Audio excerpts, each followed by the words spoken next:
Welcome to Take the Upgrade podcast, where we believe that if you don't prioritize, you compromise, where overwhelm is the enemy and creating habits is the way to more time and energy. I'm Julie. And I'm Carrie, and we come together as sisters and medical professionals on a mission to help you upgrade your health through daily shifts that lead to real progress and lasting change. Here's what you can expect. Each week on Monday, we will bring you a topic, concept, or inspiring interview to start your week, all with the intention of helping you take the upgrade to have more time and energy for the things that matter and step into all God has created you to be. We weren't made to do life alone. Let's make the shift together.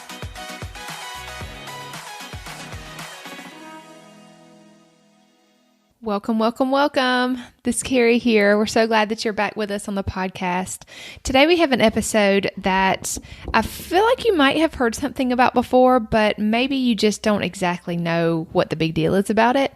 That's exactly why we wanted to have a guy named Daniel on here to talk more about what EMF really is and why should we care.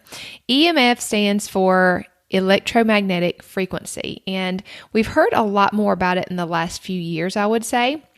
But Daniel has been doing a lot of research about it for years. He's actually an internationally recognized expert in EMF radiation, EMF shielding, and EMF-related health issues.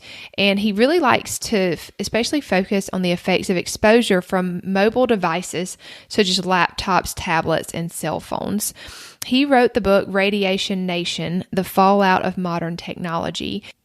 That book is really awesome if you want to pick it up. It's going to be a lot more in depth than our conversation here, and it's a great follow-up resource to this conversation. But Daniel and I, we had a lot of fun. We really talked in very practical terms about what this looks like in your everyday life and how you can take small steps to really reduce your exposure to electromagnetic frequencies and why you would really want to. I hope you enjoy this episode, and it really opens up your eyes to the small things that you can do that really will make a big difference in this area.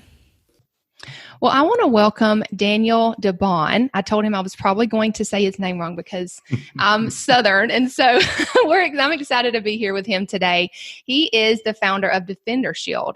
And if you haven't heard about that, you're going to learn a little bit more about what that is and also about something called EMF.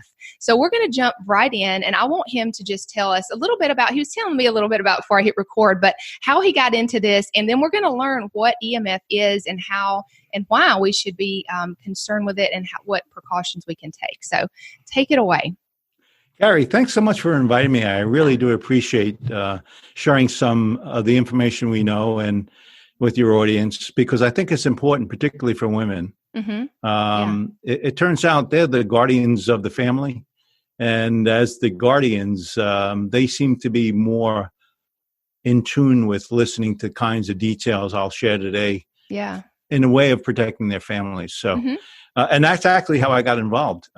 Probably 8-9 years ago, my sons, who are adult men, were visiting, and they had their laptops on their laps for 3-4 hours. And my wife looks over and she says, "I want grandchildren. You know, that can't be good for you." Mm-hmm. And I looked at my wife, and I had run technical laboratories for the Bell system, and I was very familiar with the technologies. And I said to my wife, that's ridiculous. Absolutely ridiculous. No, you're wrong. But then I said, well, let me take a quick look. And I went into the research side of the industry, and I was stunned about how much actually we knew in research about the potential dangers of electromagnetic radiation. And so a radiation, by the way, that 15 years ago didn't exist. The radiation we talk about, the electromagnetic radiation we talk about today, is all accumulated over the last 10, 15 years. We didn't have laptops on our laps. Think about all the things that we didn't have 10, 15 years ago. Yeah. Mm-hmm. I had a cell phone, and at the time, you were probably one of the lucky ones. Right. I had a cell phone, and none of my friends had it. So we didn't have it in our lives. And now children 6 years old are given cell phones on their birthday. Yep. It's sort of crazy stuff going on. And so all of a sudden we had all these emissions that were around us that didn't exist 15 years ago, now all around us. Mm-hmm. So that's why you sort of think about it now. Fast forward with my wife's story, there was clearly no doubt after 25% of the male sperm was Mm-hmm. immobile after 3 to 4 hours worth of exposure. After 3 or 4 hours of exposure, a female, a small percentage of tumor occurs, non-cancerous tumors mostly. And then there's a small percent that becomes tumors in the womb. So it's sort of serious stuff. Yeah. And that's what started my journey. And the journey was I built my son's shielding for their laptop, and that's how DefenderShield occurred. That's neat. But then a couple of years later, I actually wrote a book, Radiation Nation. Mm-hmm. And it is a chronicle discussion of how this stuff has entered into our lives, what science knows about it, and what the things you can do about it. Yeah. Well, tell us the need to know information, let's say, about what you just said. Okay, so here's some of the important stuff. Your cell phone has 3 transmitters in it: a Wi-Fi, a laptop, a cell tower connection, Wi-Fi connection, and Bluetooth. 3 transmitters. Mm-hmm. If you have a laptop next to you, that can have a Bluetooth, Wi-Fi transmitters. In other words, all of our modern devices are transmitting. Yeah. And even, so, just not to interrupt you, but even I can even think about even 3 or 4 years ago, like there was not nearly as many Bluetooth things. Like now everything can be connected almost, it seems like, by Bluetooth. And you just think about what you just said, how many more you're going to have to explain that to us about how all those things that are kind of dinging, how that affects us. Yeah. So let's chat a little bit about that. When a cell phone connects to a cell tower, it's 1.6 watts per kilogram. In other words, it's not a lot of energy, but it's some energy, 1.6 watts. And it goes 4 or 5 miles. Wi-Fi is a transmission that connects to a router. So it can go up to 500 feet or so. A Bluetooth can go 30 to 50 feet, depending on the design. And what do I mean by that? Well, a transmitter out of a cell phone, let's just talk about the cell tower transmission.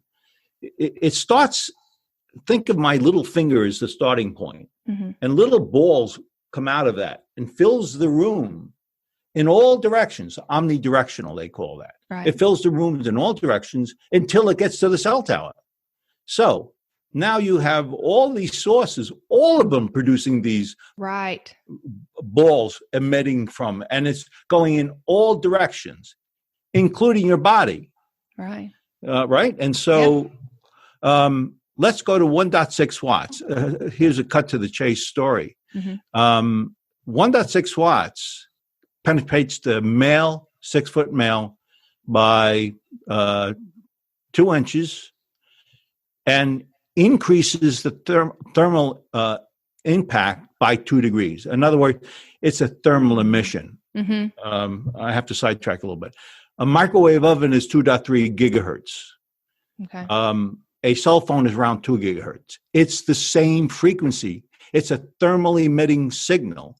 The power levels are different, but it's a thermal emitting signal. Right. So when I say 2 degrees, I mean 2 degrees. Like 2 literal degrees. Literally 2 degrees. Yeah. It can, and a 6-foot male. That's what the standards were set on. And 6-foot male standard that was created 25 years ago or so represents 3% of the population. Right. And 15 years ago, who cared? It was only the men who walked around with phones. Now your children and your children's children, everyone is walking around with a cell phone. And all of a sudden, you're talking about a standard that wouldn't allow a 6-foot male have a penetration of more than 2 inches. It goes into your head about 3 inches. It goes into a 6-foot child by completely through it. So you're talking about a thermal emitting signal going completely through a child at six years old. Now, that's the thermal impact. Mm-hmm.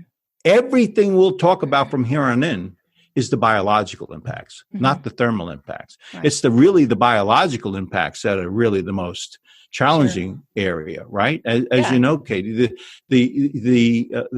when you have that influence into your body reacts to it. And it's actually sort of trying to figure out how to react to it because it's so recently in our environment. And our bodies, under various conditions, respond differently. Mm-hmm. Like, for example, you may have a headache, and you may attribute it to something that can be fixed with an aspirin. Yeah. And it's actually the cell phone that's giving you the headache. How does that happen? I mean, why does your head start to hurt? As far as like maybe if you were to have your cell phone up against your ear for a while, for instance. Well, you have the pineal gland. You have a whole bunch of stuff that's on the surface of the brain. Your brain stem itself is in the back of the brain. So all these very, very, very important control infrastructure of your body is now being interfered with. I see. Does it raise the inflammation level? Oh, actually, and that's literally what it does. Okay. It's inflaming it. But even more than that, you may be familiar with, have you heard of a cell danger response? Dr. Debaun? Dr. Debaun is a guy out of California who has recently said, hey, I just figured out that the body responds. And it's evolutionary response. It's like when you go into the cold and you're freezing to death, the body cuts off the water or the blood to the feet, so you survive. Yeah. Well, there's a similar thing that goes on with the body when you're exposed to toxins. When there's a microbial threat of some sort, a chemical threat, a physical threat, your body's responding to that. And they call that the CDR function. Well, that's what's happening when you have a headache. Your body's saying, stop. And I'm going to try to protect myself. So it goes into these spaces in which are protective in nature. Okay. How extreme can that be? It can be pretty serious. It can literally go as far as modifying neurological behavior, physiological behavior. You may have tingling in your hands when you use a cell phone. I've had my head hurt before. I've had my ear be warm. I've had my hands kind of tingly before. Definitely, I've experienced those. When you smell gas or perfume, does that bother you a little bit? Yeah. Well, the perfume gives me an instant headache. Okay. Yeah. You're multiply chemically sensitive. Right? Well, I think you might have a different opinion on this, but I know that for me anyway, I feel like when I've cleaned up my lifestyle in general, I've become more sensitive to those types of things. Well, actually, that may be true, but it's more likely true that the exposures over time just have made it harder for your body to respond to it, which is more typically the case. Sure. Now, the reason why I said you're multiply chemically sensitive is because you're also multiply electrically hypersensitive as well. So most people, 99.9% of people who respond to the gas in the air, the volatile organic compound, will likely respond to electromagnetic frequency radiation, right? And what's interesting about that, by the way, and I think I mentioned this to you before, over 20% of our population is electric hypersensitive. Of that, 80% are women. It's really a really interesting statistic. Research does not know why, but we know that females respond more negatively than men do. Their CDR response, whether it be hormonal or whatever it may be, no one really knows. Yeah. A neurologist I work with thinks it may even be the difference in brain. And what you're seeing is interference, is brain pattern interference. He talks about you're walking with a beta when you should be an alpha. You're sleeping in beta when you should be an alpha. It's disrupting the brain patterns. That, of course, is disrupting body response Okay. that you have. So it can be very serious. And believe it or not, I'm more concerned for all of us about those kinds of problems. Research, when you have a cell exposed to electromagnetic radiation in a constant load, the membrane of the cell basically says stop, stop, stop, and tries to resist the dinging that the cell is receiving. It turns out that it only does so much. Once that occurs, it breaks down, and calcium actually can penetrate the cell itself. And then when you have that occur, then there's chemical actions going on that can mutate the cell, that can damage the cell. Okay. So we know what happens when that happens over right. time. Yeah, you're more susceptible to cancer and different things like that. Right, other diseases. Exactly. And by the way, and I'm sure you're familiar with an X-ray is called ionized radiation. It's where you knock the electron out of its orbiting field, and it charges the atom and the electron, and that's how you get a damaged cell from X-rays or gamma rays. And everyone says, "Oh, that's terrible. I'm going to die of cancer as a result of it." So people think of that as it, but it turns out the cell breaks down the same way, different breakdown pattern, right? But it's doing the same thing. As you just said, you become exposed. Sure. And it's all the time now. I think that's a lot of the problem. I mean, we have our cell phones with us all the time. They're very rarely out of our reach. I mean, mine's right here. Right. And so I think that let's go into some of the practical things. We kind of have learned about why we should be more aware of these things, but what can we do to limit this? There are quite a number of things, and I'll go through those details just in a second. I think it's important for you to share with your audience. How penetrating can a signal be? Well, what we know is that there was a study recently done in San Francisco where they gave a first trimester women meters, and they said, go out in the world and see what happens. And they measured their daily exposure, and what they found was that at the end of the study, for those who were exposed heavily, they were 3 times more likely to have a miscarriage. So it is really true that when you're exposed, when you have a cell phone in your pocket, you're actually affecting the womb and the cell eggs in the womb. And we've seen that rise too, as far as infertility, miscarriage. Absolutely. Yes. And it's terrible. I actually, when I wrote Radiation Nation, a book about this very subject, I had probably one of the first and the most brilliant radiologists in the country read the book, and he said, "Well, I'm not sure exactly that can be true," and about the womb. And I said, a sick 12-year-old girl putting a cell phone in her pocket is not a good thing. And about 3 years later, he called me up and he said, I had a woman in my practice, young woman.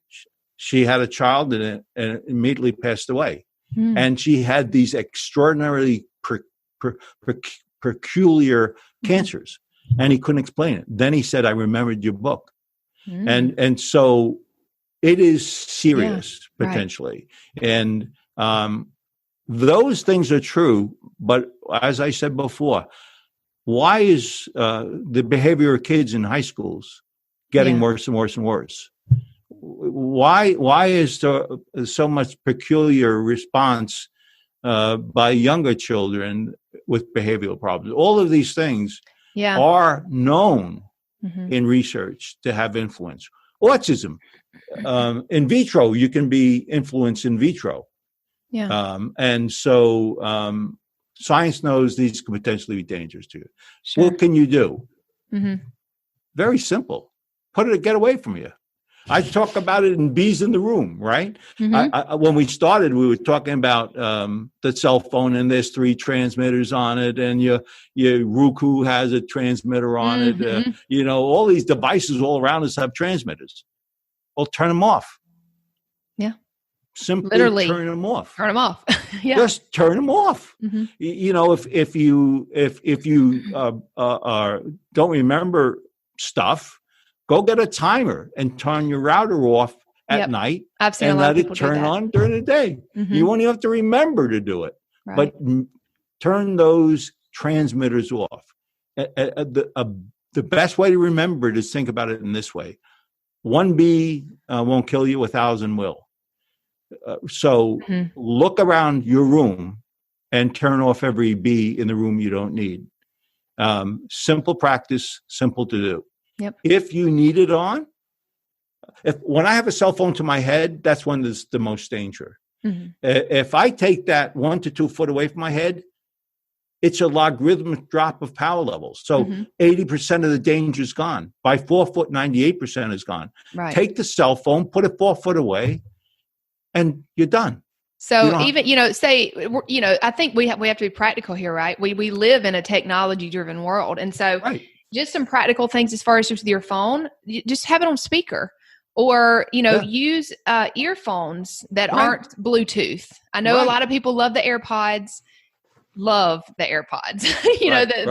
Bluetooth, but just think about these things. We're not saying go throw away everything you have as technology, but try to use some ways that you can just limit it from being so close to you. And then I think once we're aware of it, then we can start taking the small steps. Yeah. So I want to leverage something you just mentioned about Bluetooth, because really this is somewhat serious in my opinion. Remember I said 1.6 watts, that's the transmitting power level of a cell phone. Well, Bluetooth is 0.3 watts. For all the transmitters of Bluetooth are 0.3. When you have earphones that are Bluetooth, they're connecting back and forth with a 2.4 gigahertz signal going through the head to the other side at 0.3 watts. 0.3 watts, okay? We know in research 0.1 watts can create cancer of the cell of the frontal lobe. Ooh, that's 3 times then. That's exactly. It's like 15 times less the power level of a cell phone. It can damage your cell, particularly if you're concussed, because you don't have the blood-brain barrier protection or anything. We just saved you a lot of money. You don't have to buy those expensive, expensive things. Just get you some cheap ones that plug into your phone, Right, exactly. Yeah, just, eliminate the bees in the room. Let's talk about the bedroom. Yes. You have to get those bees out of that room. Because you're sleeping all night. Right. And with that in the room. Yeah. Your cell phone, believe it or not, suppresses your immune. Well, it creates inflammation, so that makes sense. Right. It is literally interfering and creating dysfunction within the body. And in your sleep patterns, it is very serious.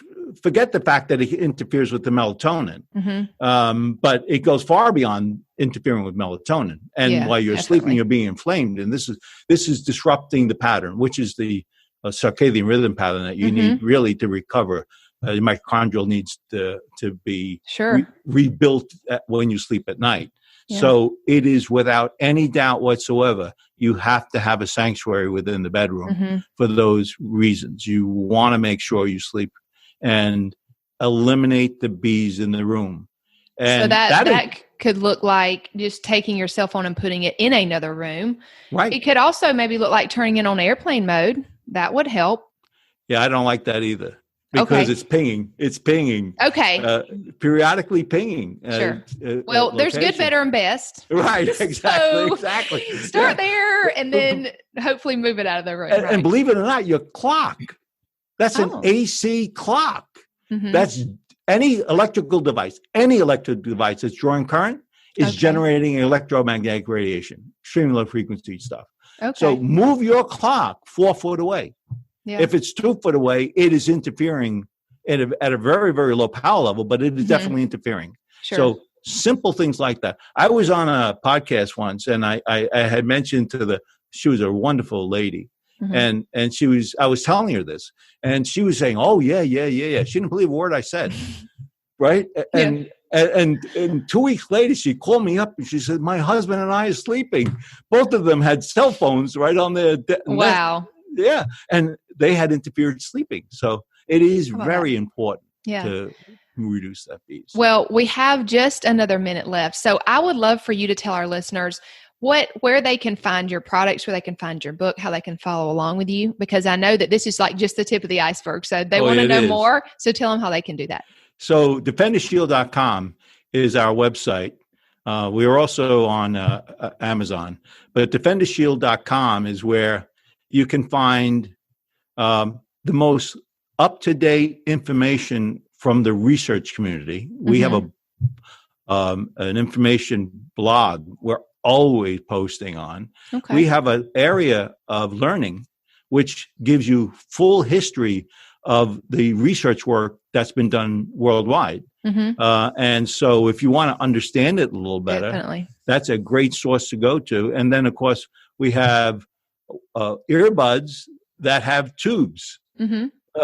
Eliminating the electromagnetic radiation, and one of the popular products we have. We have blankets that cover the womb of a woman so she doesn't get hit by the ambient. We have all sorts of different kinds of products lines for protecting you personally. Sure. Perfect. Thank you so much. This has been really informative for me, and I know it has been for our audience. And I'm hopeful that we can bring more awareness to this. Yes. And it's just simple things that you can do, and just to be more aware of it. I think that's all where it starts. So I really thank you for being on today and sharing your time with us.